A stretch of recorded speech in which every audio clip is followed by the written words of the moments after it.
Hello बच्चों, आप सभी का एक बार फिर स्वागत है आपके अपने चैनल केमिस्ट्री भाई अजय कुमार पे।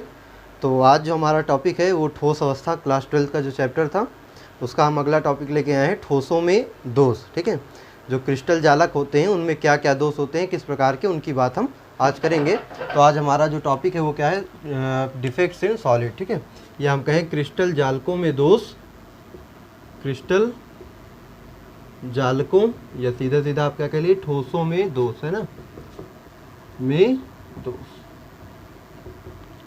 तो इसी पॉइंट की हम बात करेंगे आज कि क्रिस्टल जालकों में या ठोसों में किस प्रकार के दोष पाए जाते हैं और कितने प्रकार के होते हैं, कि दोष होता क्या है, इसकी भी बात करेंगे।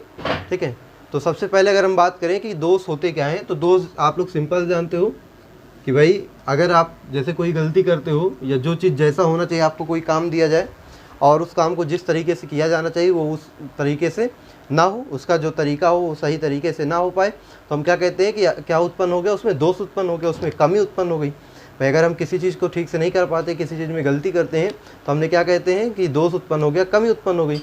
उसी तरह जो आपके क्रिस्टल जालक होते हैं, ठीक है, या ठोस होते हैं, तो ठोस का जो संकुलन संरचना, जब ठोसों का निर्माण होता है या जालकों का निर्माण होता है, तो उनकी आदर्श व्यवस्था में, आदर्श व्यवस्था मतलब जैसा बनना चाहिए वैसा। मान लो एक हमने सॉलिड का एग्जांपल लिया कि जो सॉलिड बनना था वो कुछ इस तरीके से बनना चाहिए था।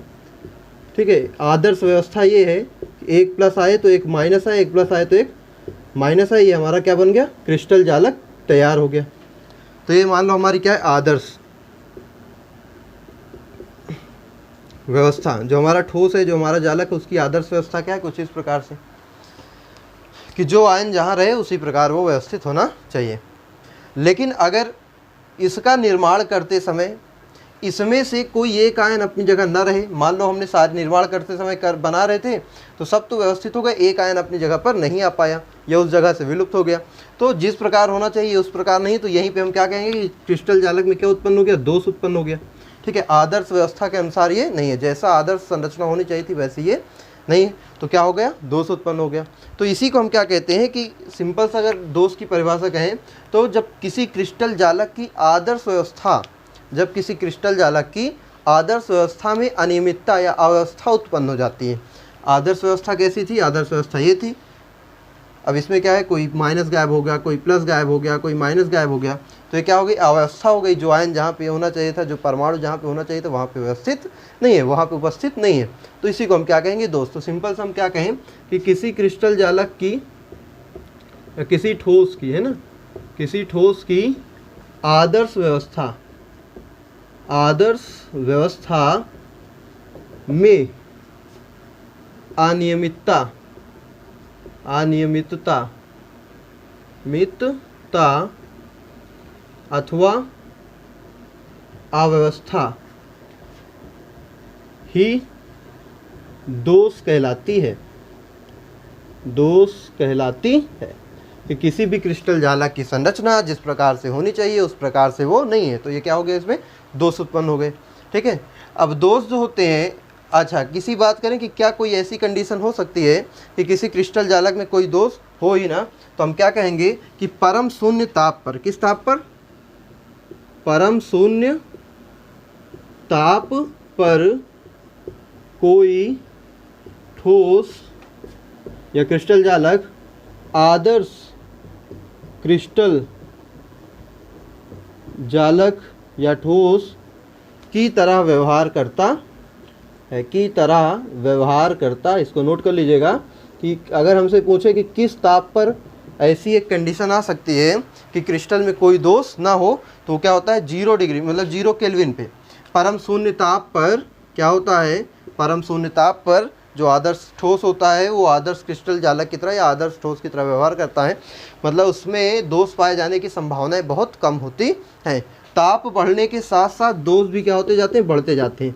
ताप बढ़ने के साथ साथ दोष बढ़ते जाते हैं, जितना ज़्यादा ताप बढ़ाओगे उतना ज़्यादा दोष क्या होते जाएंगे, बढ़ते जाते हैं। ठीक है, तो अगर दोष हम चाहें, अगर हमसे कहे कि किस तरीके से हम किसी क्रिस्टल जालक में दोष को कम कर सकते हैं, मतलब दोष तो रहे लेकिन उनकी मात्रा कम हो जाए, तो जब हम किसी क्रिस्टल को या किसी जालक को या किसी ठोस को अत्यधिक तीव्र गति से या सामान्य गति से ही उसका निर्माण करते हैं, जब किसी क्रिस्टल जालक का तीव्र गति से या सामान्य गति से निर्माण होता है तो उसमें दोष की संभावना क्या होती है, बहुत ही ज़्यादा होती है। अगर किसी भी जालक का निर्माण बहुत ही अत्यंत धीमी गति से, अत्यंत मंद गति से किया जाए तो उसमें दोष की संभावना क्या होती है, कम होती है। तो हम क्या कहेंगे कि जो क्रिस्टल जालक है या ठोस है, जब उसका निर्माण अत्यंत मंद गति द्वारा करने पर उसमें जो क्या होती है, दोष की संभावना होती है वो बहुत ही कम होती है। तो पहली पॉइंट हमें क्या समझना है, दोष क्या होते हैं कि आदर्श व्यवस्था में अनियमितता उत्पन्न होगी, उसी को दोष कहेंगे। दूसरी चीज़, परम शून्य ताप पर किसी भी क्रिस्टल में कोई दोष नहीं होता है या आदर्श क्रिस्टल की तरह व्यवहार करता है। लेकिन दुनिया में कोई भी चीज़ आइडियल है ही नहीं, आपको पता है पूरे वर्ल्ड में कोई चीज़ आइडियल नहीं, बस आइडियल की तरह बिहेव कर सकती है। तो परम शून्य ताप पर कोई भी ठोस आइडियल मतलब आदर्श की तरह बिहेव करता है। ताप बढ़ाते हैं तो दोषों की संख्या भी क्या होती जाती, बढ़ती जाती है। और अगर हम दोषों को मतलब जो क्रिस्टल है हमारा, जो ठोस है, उसका निर्माण अत्यंत मंद गति से करते हैं तो उसमें जो दोष होते हैं उनकी संभावना कम होती है। ठीक है, नोट साथ साथ बनाते चलिएगा, कॉपी पेन लेके बैठिएगा। ठीक है, बहुत इंपॉर्टेंट टॉपिक है ये। तो अब हम अगर देखें दोषों के प्रकार, दोष के प्रकार, ठीक है, तो दोष कितने प्रकार के हो सकते हैं, तो दोष दो प्रकार के हो सकते हैं। एक होता है बिंदु दोष, ठीक है, पॉइंट डिफेक्ट, और एक आपका होता है रेखीय दोष,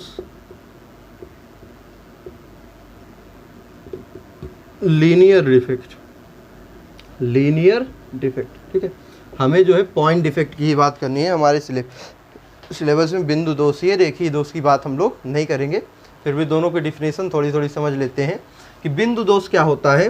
तो बिंदु दोष बहुत सिंपल सा है कि मान लो ये आपका सॉलिड है, कोई जालक है, ठीक है, ये कोई जालक है। तो जब किसी क्रिस्टल जालक में किसी बिंदु अथवा किसी परमाणु के चारों ओर, किसी बिंदु अथवा परमाणु के चारों ओर क्या होती हैं, दोष उत्पन्न होते हैं, जिसे हम बोलते हैं बिंदु दोष। क्या बोलते हैं, बिंदु दोष। या हम सिंपल सा कहें, जब किसी दोष में या जब किसी क्रिस्टल में कोई परमाणु अपने स्थान से विलुप्त हो जाता है या खिसक जाता है तो इस प्रकार का दोष क्या कहलाता है, बिंदु दोष। मतलब ये बिंदु के किसी बिंदु पर पाई जाती है, ये क्रिस्टल में क्या होती है, किसी बिंदु पर पाई जाती है। जबकि रेखीय दोष क्या होते हैं, मान लो यही है आपका, ठीक है, रेखीय दोष की बात करें तो किसी एक रेखा के अनुदिश, किसी एक रेखा के अनुदिश सारे जो आयंस होंगे वो क्या हो जाएंगे, गायब हो जाएंगे। पूरे इस एक रेखा में कोई भी क्रिस्टल या कोई भी परमाणु नहीं पाया जाएगा। तो जब किसी क्रिस्टल जालक में एक रेखा के अनुदिश क्या होता है, दोष उत्पन्न होता है, तो उसे हम बोलते हैं रेखीय दोष। और जब किसी एक बिंदु पर, किसी एक बिंदु के चारों ओर दोष उत्पन्न होता है तो उसे हम क्या बोलते हैं, बिंदु दोष। तो सिंपल सा डिफिनीशन अगर लिखना होगा तो डिफिनीशन क्या लिखोगे कि क्रिस्टल जालक में, क्रिस्टल जालक में किसी एक बिंदु अथवा परमाणु के चारों ओर उत्पन्न दोष या बिंदु या परमाणु पर उत्पन्न दोष क्या कहलाता है, बिंदु दोष कहलाता है। ठीक है, ये हमारा कौन सा हो जाएगा, पहला बिंदु दोष, कि जब किसी एक बिंदु के अंदिश, फिगर वही आप बना लीजिएगा जो भी हमने आपको समझाया। दूसरा रेखीय दोष, जब किसी क्रिस्टल में एक रेखा के अनुदिश, एक रेखा के अनुदिश दोष उत्पन्न होता है तो वह रेखीय दोष कहलाता है।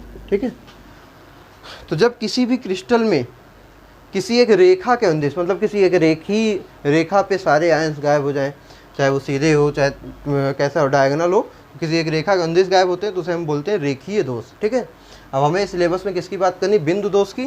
तो देखते हैं बिंदु दोष के प्रकार।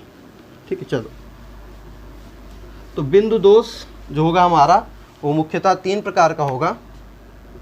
तो बिंदु दोष हम लोग पढ़ेंगे 3 प्रकार का। एक पढ़ेंगे रस समीकरण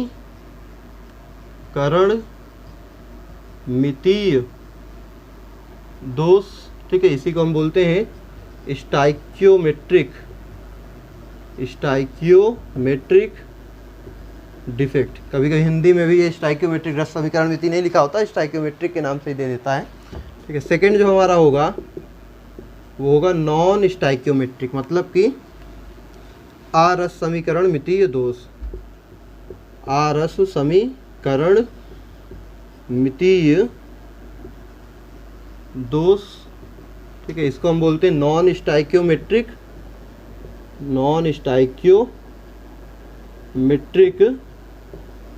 डिफेक्ट, ठीक है। और जो हमारा थर्ड होता है ये होता है अशुद्धता दोष, अशुद्धता दोष बोलते हैं इम्प्योरिटी डिफेक्ट, ठीक है, इम्प्योरिटी डिफेक्ट।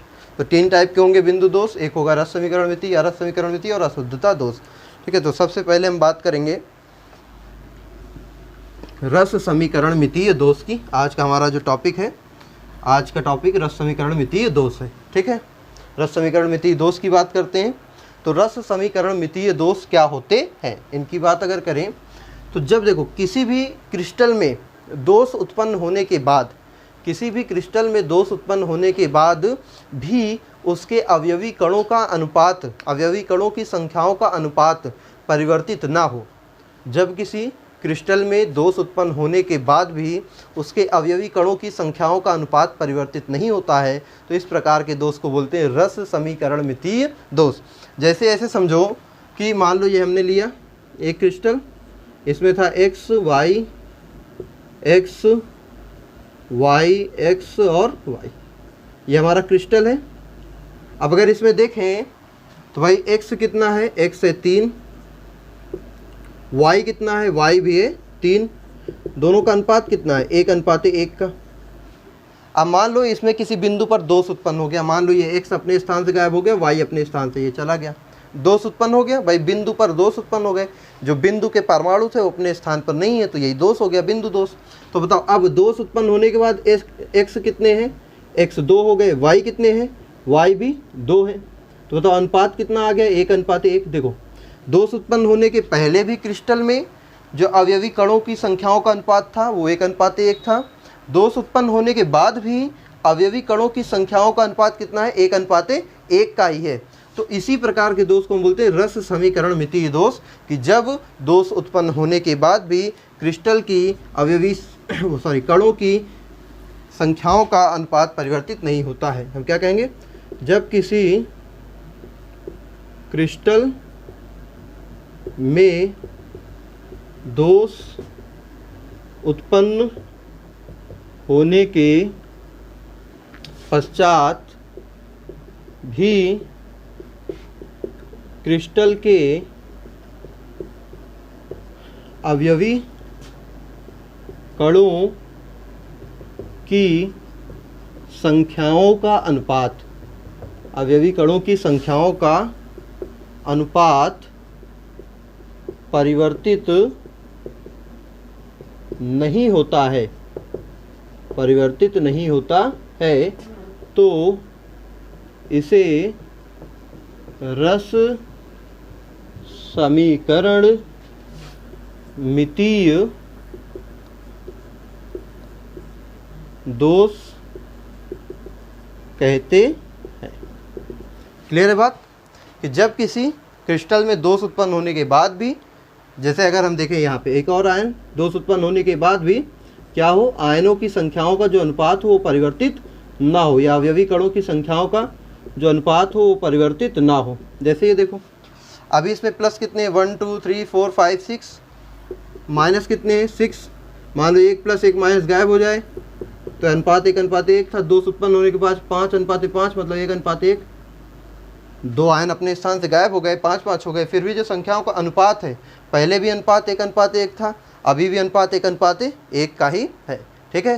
तो जब अवयवी कणों की संख्याओं का अनुपात परिवर्तित नहीं होता तो उसे हम बोलते हैं रस समीकरण मितीय दोष। क्लियर है? रफ करें इसको। अब हम देखेंगे रस समीकरण मितीय दोष भी जो होंगे वो दो प्रकार के होते हैं। कितने प्रकार के होते हैं? दो प्रकार के। तो उनकी भी बात कर लेते हैं। चलो बात करते हैं किसकी? रस समीकरण मितीय दोष।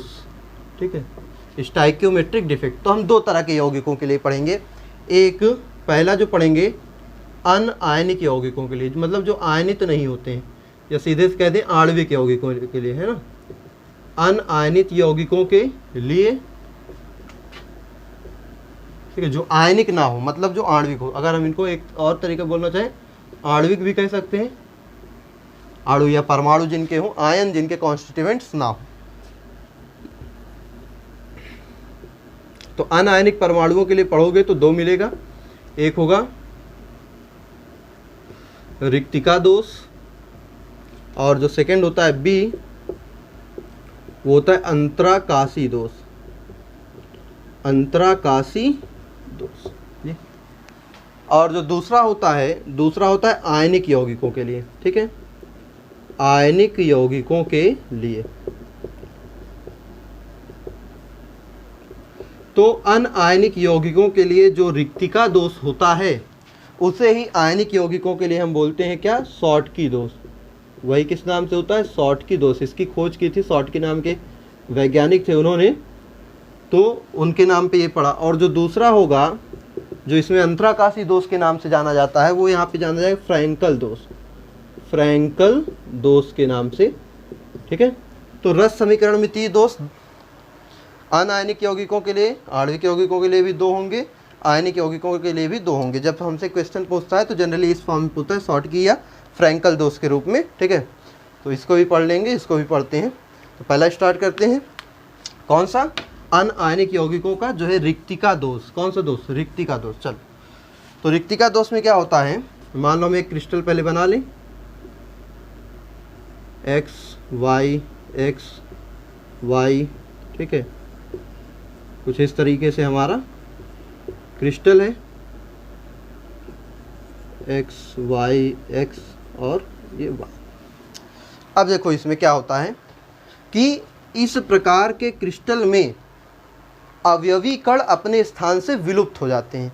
अवयवी कण कैसे हो जाते हैं? अपने स्थान से विलुप्त, मतलब x अपने स्थान से विलुप्त हो जाएगा, कहीं पे y अपने स्थान से विलुप्त हो जाएगा।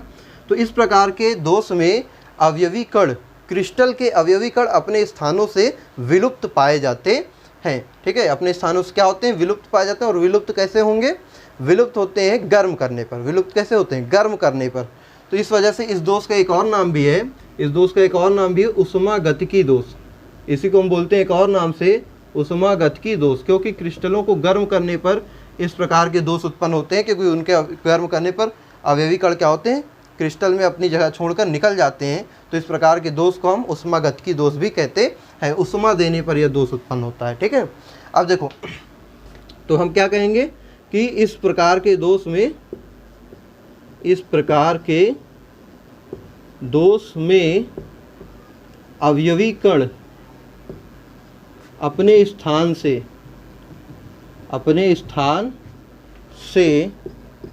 विलुप्त पाए जाते हैं तथा उनके स्थान पर रिक्तियां उत्पन्न हो जाती है। ठीक है, ये हो गया। तो इस प्रकार के दोष में क्या होगा? अवयवी कण अपने स्थान से विलुप्त हो जाएंगे और उनके स्थान पे रिक्तियां, मतलब खाली स्थान। भाई दो, ये एक से और जा सकता है, एक और भी वाई जा सकता है। ठीक है, बस संख्याओं का अनुपात परिवर्तित नहीं होना चाहिए। पहले जो अनुपात, पहले भी 1:1 था, बाद में दोष उत्पन्न होने के बाद भी अनुपात यही रहेगा। ठीक है, अच्छा, इसमें क्या होता है? क्रिस्टल का घनत्व कम हो जाता है। इस दोष में क्या होता है? क्रिस्टल का घनत्व, एक और पॉइंट की बात करें तो इस दोष में क्रिस्टल का घनत्व कम हो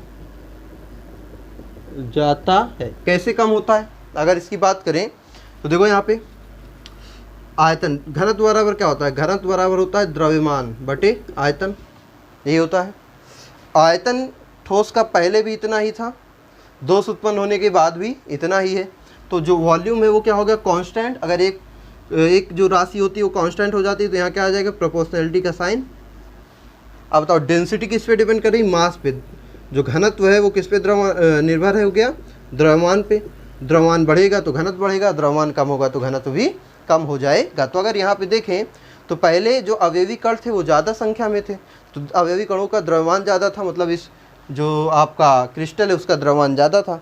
लेकिन अब क्या हुआ कि अवयवी कण अपने स्थान से विलुप्त हो गए। अवयवी कण अपने स्थान से विलुप्त हो गए तो अवयवी कणों का द्रव्यमान कम हो गया, क्रिस्टल का द्रव्यमान कम हुआ, घनत्व भी कम हो जाता है। तो इस दोष में क्रिस्टल का घनत्व क्या होता है? कम हो जाता है। नोट करो जल्दी से इसको, फिर हम दूसरा देखते हैं कौन सा? अंतराकाशी दोष। ठीक है, चलिए अब हम देखते हैं अंतराकाशी दोष। तो सेकंड हमारा है अंतराकाशी दोष। चलो तो सेकंड हेडिंग लगाएंगे अंतराकाशी दोष, इंटरस्टिशियल डिफेक्ट। इस दोष में क्या होता है पहले इसको समझते हैं। अंतराकाशी का मतलब क्या है? भाई ये हमारा क्रिस्टल है, क्रिस्टल में क्या है? अवयवी कण उपस्थित है। क्रिस्टल में अवयवी कण उपस्थित है। तो इन अवयवी कणों के अगर बीच में मध्य भाग में देखा जाए, अगर इन अवयवी कणों के बीच बीच में देखा जाए तो ये क्या है? कुछ जगह खाली है। इन जगहों को, जो क्रिस्टल होते हैं, क्रिस्टल में परमाणुओं के बीच, अवयवी कणों के बीच जो खाली स्थान होता है उसे बोलते हैं अंतराकाशी स्थान। उसे क्या बोलते हैं? अंतराकाशी स्थान। तो अब इनके अंतराकाशी स्थान में, जब किसी क्रिस्टल के अंतराकाशी स्थान में भी कुछ अवयवी कण आ जाते हैं, जब क्रिस्टल के अंतराकाशी स्थान में कुछ अवयवी कण आ जाते हैं तो इस प्रकार के दोष को बोलते हैं अंतराकाशी दोष। ठीक है, तो हम क्या कहेंगे? जब किसी क्रिस्टल के अंतराकाशी स्थान में अवयवी कण आ जाते हैं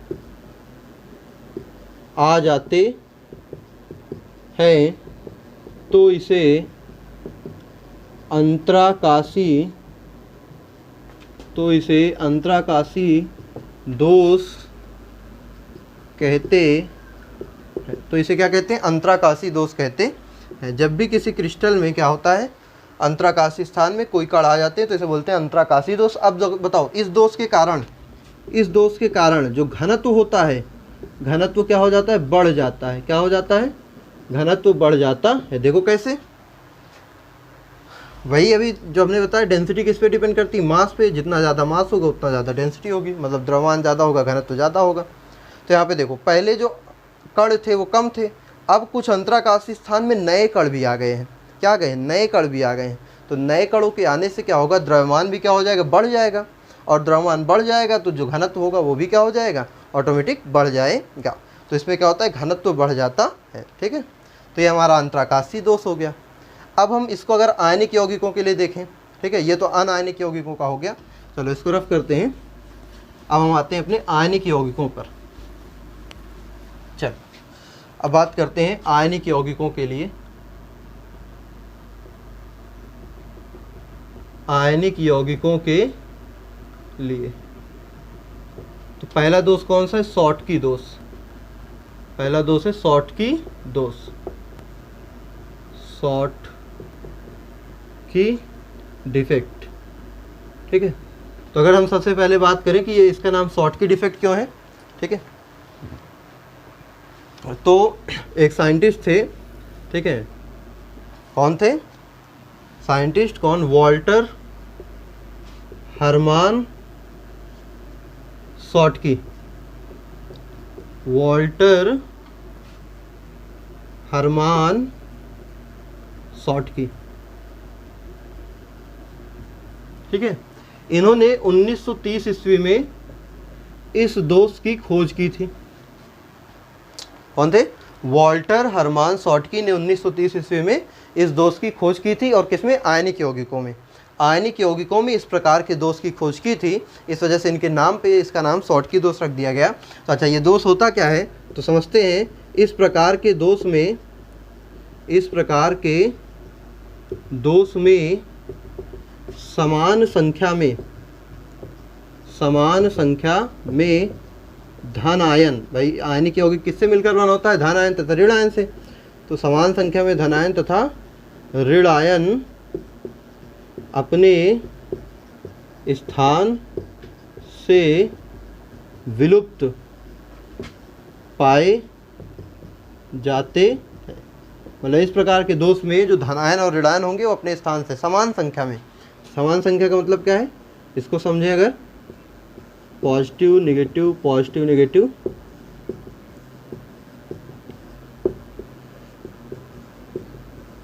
जैसे ये हमारा एक आयनिक क्रिस्टल है। अब देखो, अगर आयनिक क्रिस्टल में अभी दोष कैसा है, अभी कितने आयन है? 1 2 3 4 5 6, 6 पॉजिटिव आयन है और 6 नेगेटिव आयन है। रेशियो कितना है? 1:1 का। अब दोष उत्पन्न होगा तो दोष क्या कहता है कि इस प्रकार के दोष में समान संख्या में धन आयन और ऋण आयन विलुप्त होंगे। अगर एक धन आयन जाएगा तो एक ऋण आयन भी गायब हो जाएगा। अगर 2 धन आयन जाएंगे तो 2 ऋण आयन गायब हो जाएंगे। तो बताओ, 2 ऋण आयन 2 धन आयन गायब हो गए, कितना हो गया? धन आयन बचा 4, ऋण आयन भी बचा 4।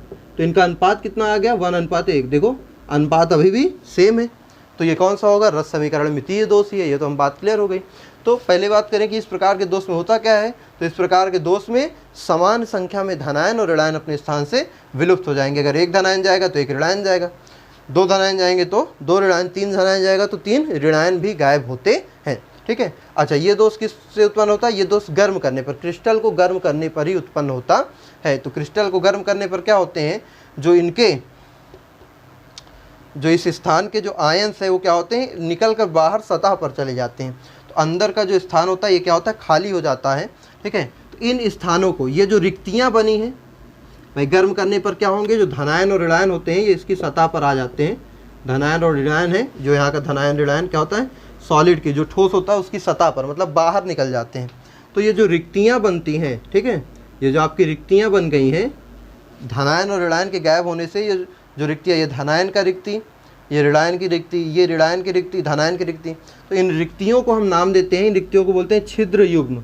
क्या बोला जाता है? छिद्र युग्म। तो इसको आप नोट करोगे अपने से कि धनायन और ऋणायन के अपने स्थान से विलुप्त होने के कारण उस स्थान पर जो रिक्तियां बनती हैं उन रिक्तियों को बोलते हैं छिद्र युग्म। 1 + 1 - 2 रिक्ति होगी तो इसको बोलेंगे एक छिद्र युग्म। 1 + 1 - 2 रिक्ति को बोलेंगे एक छिद्र युग्म होता है। और ये जो आयंस जो सतह पर आते हैं, मान लो ये सतह पर आए प्लस माइनस, है ना, ये जो सतह पर जो आयंस क्रिस्टल से बाहर निकल के सतह पर आ जाते हैं, इन आयंस को हम कहते हैं शॉटकी युग्म। इन आयंस को क्या बोला जाता है? शॉटकी युग्म। ये जो आयंस है ये क्या है? शॉटकी, एक आयन एक युग्म, शॉटकी युग्म कहलाता। ठीक है, क्लियर है। तो ये तो हो गया दोष। जब हमने देखा इसको भाई आयनिक यौगिकों को गर्म किया, ठीक है, तो 3 ऑब्जर्वेशंस देखे। पहले एक सामान्य ताप पर अगर बात करें, जब सामान्य ताप पर देखा गया तो सामान्य ताप पर 10⁻16 जालक बिंदुओं में से एक बिंदु पर शॉटकी दोष पाया गया। एक बिंदु पर कौन सा मिला? शॉटकी दोष, शॉटकी डिफेक्ट लिख दे रहे हैं SD। ठीक है। जब सामान्य ताप जो रूम टेम्परेचर है उस पर देखा गया तो 10⁻16 जालक बिंदुओं में एक बिंदु पर दोष दिखाई दिया। जब टेम्परेचर, किस टेम्परेचर पे? 773 केल्विन ताप पर क्रिस्टल को इतना गर्म कर दिया गया तो देखा गया तो 10⁻6 जालक बिंदुओं में ही क्या मिलने लगे? एक बिंदु पर शॉटकी डिफेक्ट मिलने लगे। और जब क्रिस्टल को और गर्म किया तो देखा गया कि अब 10⁻4 जालक बिंदुओं में ही एक बिंदु पर क्या मिलने लगा? शॉटकी डिफेक्ट मिलने लगा। मतलब कि जैसे जैसे हम ताप बढ़ाते जा रहे हैं दोषों की संख्या बढ़ती जा रही। पहले 10⁻16 में एक मिल रहा था, अब 10⁻6, 10⁻6 का मतलब 10 लाख बिंदुओं में एक बिंदु पर ही दोष मिलने लगा। और गर्म किया तो 10⁻4 मतलब 10,000 बिंदु में ही एक बिंदु पर दोष उत्पन्न होने लगा।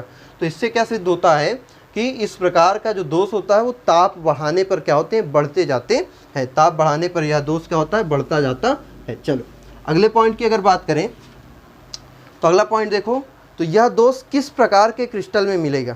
भाई दोष तो समझ गए ना कि एक धनायन एक ऋणायन अपने स्थान से गायब होंगे, लेकिन किस प्रकार के क्रिस्टल में मिलेगा, तो हम बात करेंगे कि यह दोष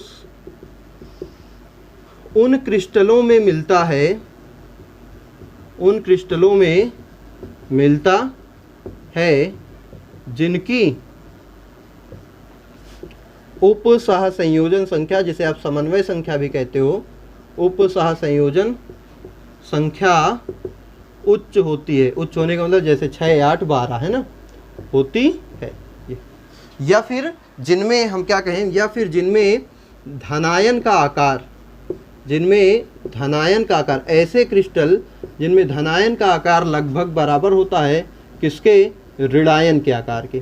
ठीक है, ऐसे ठोस जिनमें उपसहसंयोजन संख्या उच्च होती है 6, 8, 12, या फिर ऐसा क्रिस्टल जिसमें धनायन का आकार ऋणायन के आकार के बराबर होता है, उन क्रिस्टलों में कौन से दोष पाए जाते हैं, उन क्रिस्टलों में मिलते हैं शॉर्टकी दोष। उन क्रिस्टलों में क्या मिलते हैं, शॉर्टकी दोष मिलते हैं। ठीक है, उदाहरण देख लो, जैसे उपसहसंयोजन से 6 वाला यौगिक आपको पता है कौन, NaCl, मतलब क्षारीय धातुओं के जो आपके हाइलाइट होते हैं, जैसे KCl, जैसे NaBr, आपका KBr, और CSCl जिसकी उपसहसंयोजन संख्या 8 होती है, CSBr होता है, CSI होता है। ये सारे ही क्या हैं आपके, जिनकी उपसहसंयोजन संख्या उच्च होती है, 6 होती है, 8 होती है। तो उच्च उपसहसंयोजन संख्या वाले यौगिकों में कौन सा दोष मिलता है, आपका मिलता है, कौन सा दोष मिलता है, आपका मिलेगा कौन सा, ये वाला शॉर्टकी दोष। एक और होगा AgBr। तो AgBr एक ऐसा क्रिस्टल है जिसमें 2 प्रकार के दोष मिलते हैं। अब इसकी बात आगे करेंगे। तो ये बात समझ में आई क्या हुआ। अब इस दोष के कारण क्रिस्टल में क्या, सारी चीज़ें नोट करते जाना, हर पॉइंट इंपॉर्टेंट है। ठीक है, बोर्ड के दृष्टि से भी और कंपटीशन के दृष्टि से भी। ठीक है, इसके तो इस दोष के कारण क्रिस्टल में क्या प्रभाव पड़ेगा, तो बताओ। देखो आयनों की संख्या कम हो गई ना, तो घनत्व क्या हो जाएगा, घट जाएगा। पहली चीज़ तो घनत्व कम हो जाएगा, घनत्व कम होगा। आयन अपनी जगह से घट गए तो जालक बिंदु क्या हो गए, खाली हो गए। जालक बिंदु खाली हो गए तो जालक ऊर्जा का मान भी क्या हो जाएगा, घट जाएगा। और क्या हो जाएगा, जालक ऊर्जा का मान घट जाएगा। अब देखो इन ठोसों में क्या हो गया, छिद्र उत्पन्न हो गए। छिद्र उत्पन्न होने के कारण इन ठोसों के टूटने की संभावना बढ़ जाएगी। भाई ठोसों में बीच बीच में क्या हो गए, छेद हो गए। ठीक है, जैसे एक ठोस लकड़ी हो और एक ऐसी लकड़ी हो जो खोखली हो, तो खोखली लकड़ी आसानी से टूट जाएगी, जो ठोस होगी वो क्या होगी, आसानी से नहीं टूटती। तो अब इनमें खाली छिद्र हो गए। छिद्र होने का मतलब ये खोखले हो गए, तो इनके टूटने की संभावना क्या हो जाएगी, बढ़ जाएगी। टूटने की संभावना बढ़ने का मतलब स्थायित्व भी क्या हो जाएगा, स्थायित्व भी कम हो जाएगा। इनका स्थायित्व भी क्या हो जाएगा, कम हो जाएगा। अब बताओ, जो आयनिक ठोस होते हैं, हमने आपको जब ठोसों का वर्गीकरण पढ़ाया था वहाँ पे, कि जो आयनिक ठोस होते हैं वो विद्युत के कुचालक होते हैं। क्यों, क्योंकि अगर यहाँ पे सभी आयन्स होते तो ये जो होता पूरा क्रिस्टल प्लस माइनस एक दूसरे से टाइटली बॉन्डेड होते हैं, कोई भी आयन फ्री नहीं होता। कोई भी आयन फ्री नहीं होने के कारण इसमें विद्युत का चालन संभव नहीं है। लेकिन अब आयन अपने स्थान से विलुप्त हो गए, तो यहाँ पे इन आयनों को मूव करने के लिए जगह मिल गई ना। ये आयन यहाँ चला जाएगा तो स्थान खाली, फिर ये इधर जाएगा स्थान खाली। मतलब ये जो छिद्र हैं ये पूरे जालक में क्या कर सकते हैं, घूम सकते हैं। ये आयन इधर जाएगा तो छिद्र यहाँ आएगा, ये आयन इधर जाएगा छिद्र यहाँ आएगा, ये आयन यहाँ जाएगा तो छिद्र यहाँ जाएगा। मतलब ये छिद्र पूरे आयन में घूमेंगे, आयनों को क्या करेंगे, घुमाते रहेंगे, जिससे चालकता क्या हो जाएगी, उत्पन्न हो जाएगी। तो एक और क्या मिलेगा कि इसमें चालकता उत्पन्न हो जाएगी। क्या उत्पन्न हो जाएगी, चालकता उत्पन्न हो जाएगी, चालकता उत्पन्न हो जाएगी। क्लियर है बात। चल एक और पॉइंट देख लेते हैं जल्दी से। ठीक है, एक और पॉइंट क्या होगा, ये जो विद्युत उदासीन रहेगा, ये जो क्रिस्टल है, ये जो आपका जालक है, देखो अभी भी जो प्लस और माइनस है, धनायन और ऋणायन है, उनकी संख्याएं कम हुई हैं, लेकिन जो अनुपात है वो बराबर है। जितना धनायन है उतना ही ऋणायन है। तो धनायन और ऋणायन की संख्या समान होने के कारण जो क्रिस्टल होगा वो हमारा कैसा होगा, विद्युत उदासीन। क्रिस्टल का ऐसा रहेगा, विद्युत उदासीन ही रहेगा। क्लियर है बात। तो ये शॉर्टकी दोष के कारण उत्पन्न होने वाले प्रभाव हो गए। शॉर्ट की दोष क्या है वो भी समझ गए। अब चलते हैं अगला पॉइंट किसका, फ्रैंकल दोष। ठीक है, इसको रफ करते हैं। चल अब अगला हमारा जो आएगा सेकंड आयनिक यौगिकों के लिए फ्रैंकल दोष। फ्रैंकल दोष, फ्रैंकल, अब इसका पहले भी इसकी भी जान ले बात कि फ्रैंकल दोष नाम इसका पड़ा क्यों। ठीक है, इसका नाम फ्रैंकल दोष क्यों पड़ा, तो एक साइंटिस्ट थे याकोव फ्रैंकल। याकोव फ्रैंकल इन्होंने 1926 ईस्वी में आयनिक यौगिकों में इस प्रकार का दोष देखा था। याकोव फ्रैंकल नाम के साइंटिस्ट ने 1926 ईस्वी में आयनिक क्रिस्टलों में इस प्रकार का दोष देखा था, तो उनके नाम पर इसका नाम क्या पड़ गया, उनके नाम पे इसका नाम पड़ा है फ्रैंकल दोष। अब इस प्रकार के आयनिक यौगिकों में क्या होता है इसकी बात समझे, मतलब इस प्रकार के दोष में यौगिकों में क्या होगा,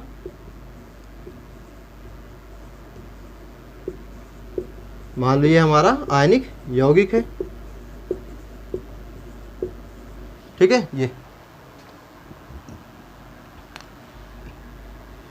तो इस प्रकार के आयनिक यौगिक में क्या होता है कि कोई आयन अपने स्थान से खिसक कर अपने अंतराकाशी स्थान, देखो ये सारे क्या है, अंतराकाशी स्थान है, तो कोई आयन अपने स्थान से खिसक कर अंतराकाशी स्थान में चला जाता है और वो आयन सामान्यतः कोई धनायन ही होता है। कौन होता है, कोई धनायन होगा। तो इस प्रकार के दोष में क्या होगा, इस प्रकार के दोष में, क्योंकि ये एक प्रकार का अंतराकाशी दोष ही होता है, इस प्रकार के दोष में कोई आयन, और वो सामान्यतः कैसा होगा, सामान्यतः धनायन। धनायन ही क्यों होता है, इसका रीज़न भी है क्योंकि जो धनायन होता है उसका आकार छोटा होता है, ऋणायन का आकार सदैव बड़ा होता है, धनायन का आकार ऋणायन के आकार सदैव क्या होता है, छोटा होता है। तो इसका आकार छोटा होने के कारण ये क्या होता है, अंतराकाशी स्थान में आसानी से खिसक कर चला जाता है। में कोई आयन अपने स्थान से खिसक कर अंतराकाशी स्थान में चला जाता है, अंतराकाशी स्थान में चला जाता है। तो इस प्रकार के दोष में होता क्या है कि कोई भी आयन, और वो आयन कैसा होगा, सामान्यतः धनायन, क्योंकि धनायन का आकार छोटा होता है, तो कोई धनायन अपने स्थान से खिसक कर कहाँ चला जाता है, अंतराकाशी स्थान में चला आता है। ये हो गया। तो इस प्रकार के दोष को बोलते हैं फ्रैंकल दोष। अब इस दोष के कारण देखो क्या हुआ कि इस दोष के कारण एक बिंदु पर रिक्तिका दोष हो गया, मतलब शून्य दोष हो गया, शून्यता दोष बोले या रिक्तिका दोष, क्योंकि ये जगह खाली हो गई। और अंतराल दोष, क्योंकि ये आयन अंतराकाशी स्थान में आ गया, तो अंतराल दोष, अंतराल दोष का मतलब क्या है कि जो आयनों के बीच अंतर था वो खत्म हो गया। ये आयन जो थे प्लस माइनस के बीच जो डिफरेंस था, जो अंतर था, वो खत्म हो गया, ये दोनों पास पास आ गए। तो इस दोष को क्या बोलेंगे, अंतराल दोष। तो हम क्या कहेंगे, इस दोष के कारण, इस दोष के कारण जालक बिंदु पर शून्यता, या इसी को क्या बोलते हैं, रिक्तिका दोष उत्पन्न होता है तथा अंतराकाशी स्थान में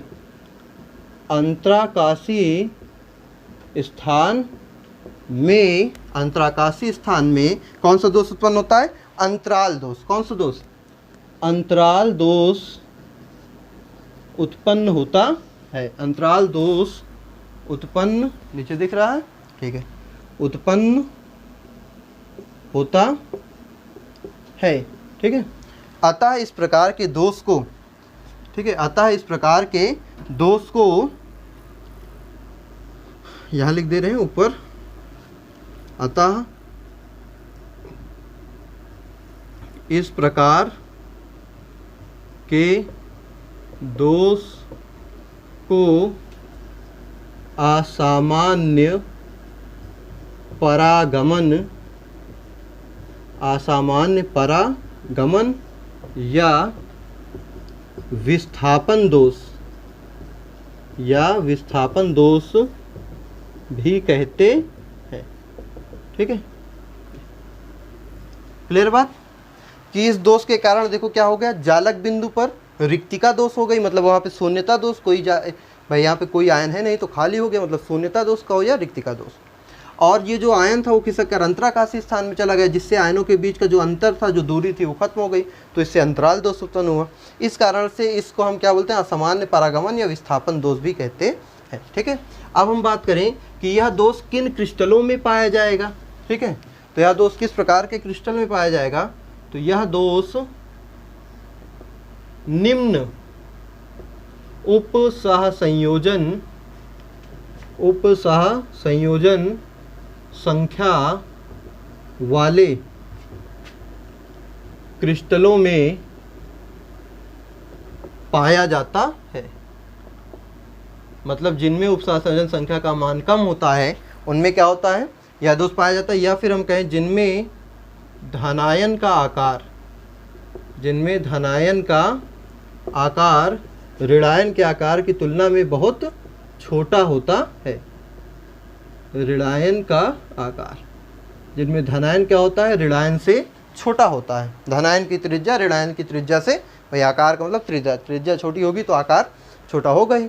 तो यह दोष उन क्रिस्टलों में पाया जाएगा जिनकी उपसह संयोजन संख्या कम होती है, या फिर जिनमें धनायन का आकार ऋणायन के आकार से क्या होता है, छोटा होता है। जिनमें धनायन का आकार ऋणायन के आकार से क्या होता है, छोटा होता है। तो इस प्रकार के जो क्रिस्टल हैं वो आप जानते हुए कौन कौन से हैं, भाई आपको पता है ये क्रिस्टल, जैसे कौन सा उदाहरण अगर देखें तो जिंक सल्फाइड आपने पढ़ रखा है, इसकी उपसह संयोजन संख्या कितनी होती है, 4 होती है।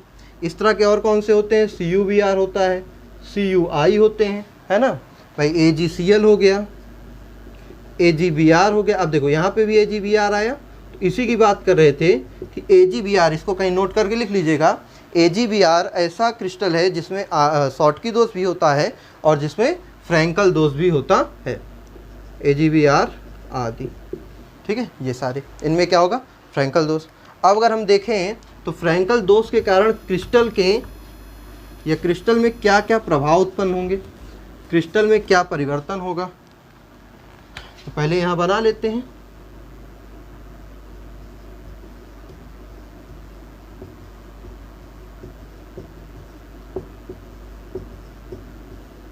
ये धनायन अपने स्थान से खिसक कर अंतराकाशी स्थान में चला गया। अब देखो पहली चीज, इसका पहला पॉइंट बताओ, घनत्व क्या होगा, घनत्व अपरिवर्तित रहेगा। क्यों अपरिवर्तित रहेगा, क्योंकि भाई आयन बाहर थोड़ी गया है, उसके अंदर ही है, तो पहले भी जितना द्रव्यमान था अभी भी उतना ही द्रव्यमान है, द्रव्यमान में कोई परिवर्तन नहीं हो। पहले जितना घनत्व था अभी भी उतना ही घनत्व रह जाएगा, क्योंकि आयतन और द्रव्यमान दोनों स्थिर है, चेंज कुछ भी नहीं हुआ, तो घनत्व अपरिवर्तित रहेगा। बताओ विद्युत उदासीन रहेगा कि नहीं, बिल्कुल, जितने धनायन है उतने ही ऋणायन अभी भी हैं, तो ये कैसा रहेगा, जो हमारा क्रिस्टल होगा वो विद्युत उदासीन रहेगा। ठीक है, और बताओ चालकता उत्पन्न होगी कि नहीं, बिल्कुल अति सूक्ष्म चालकता। कैसे उत्पन्न होगी, अति सूक्ष्म चालकता भी उत्पन्न हो जाएगी। क्यों, क्योंकि यहाँ पे छिद्र उत्पन्न हो गए, तो छिद्र उत्पन्न हो गए तो ये आयन इधर आएगा तो छिद्र यहाँ जाएगा, ये आयन इधर आएगा तो छिद्र यहाँ जाएगा। जब गर्म करेंगे तो आयन क्या करते जाएंगे, छिद्रों में मूव। लेकिन कंडीशन भी है कि गर्म करने पर जो उष्मीय ऊर्जा हो वो इतनी हो कि आयन अपने स्थान से छिद्रों में जा सकें। ठीक है, अगर उष्मीय ऊर्जा इतनी नहीं होगी कि आयन छिद्रों में जाए तो फिर चालकता नहीं हो पाती। चालकता के लिए कंडीशन है कि गर्म इतना करना है कि जो उष्मीय कंपन हो उसके द्वारा ये आयन खिसक कर अंतराकाशी स्थानों में जा सकें, तो अति सूक्ष्म चालकता भी उत्पन्न हो जाएगी।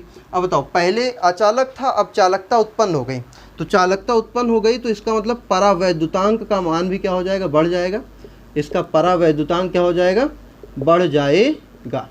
पहले क्या था, अचालक था, लेकिन जैसे ही विद्युत का चालन होने लगा तो परावैद्युतांक भी क्या हो जाएगा, बढ़ जाएगा। ठीक है, अब इसके बाद जो है थोड़ा एक और पॉइंट देखते हैं।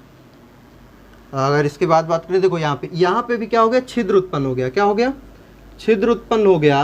तो छिद्र उत्पन्न होने के कारण क्या हो जाता है, क्रिस्टल के टूटने की संभावना बढ़ जाती है ना। तो क्रिस्टल के टूटने की संभावना बढ़ जाती है। इसका मतलब क्या होगा, स्थायित्व घट जाएगा। क्या घट जाएगा, स्थायित्व घट जाता है। स्थायित्व घटेगा मतलब जालक ऊर्जा भी क्या हो जाएगी, एक पॉइंट और ऐड करना, जालक ऊर्जा भी क्या हो जाएगी, घट जाएगी। ठीक है, तो ये चीज़ें हो गई, इसमें परिवर्तन मतलब प्रभाव क्या होगा। और एक चीज़ जान लो, जो क्षार धातुएं होती हैं, क्षार धातुओं का आकार बड़ा होता है, क्षार धातुओं का आकार क्या होता है, बड़ा होता है। तो क्षार धातुओं का आकार बड़ा होने के कारण, बड़ा होने के कारण यह दोष उनमें नहीं होता, उनमें नहीं होता है, क्योंकि क्षार धातु धनायन बनाती हैं, धनायन का आकार इसमें क्या होना चाहिए, छोटा, जबकि जो क्षार धातुएं होती हैं उनके धनायनों का आकार कैसा होता है, बड़ा होता है। ठीक है, सॉरी, क्वेश्चन पूछता है कि क्षार धातुओं में फ्रैंकल दोष न पाए जाने का कारण क्या है।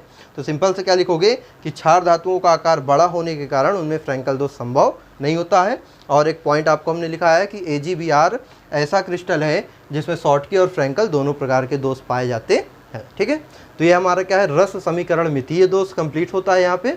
अब हम अगले टॉपिक में अरस समीकरण मितीय और अशुद्धता दोष की बात करेंगे। ठीक है, तब तक को वीडियो को देखिए, चैनल को सब्सक्राइब कीजिए, वीडियो लाइक कीजिए, शेयर कीजिए।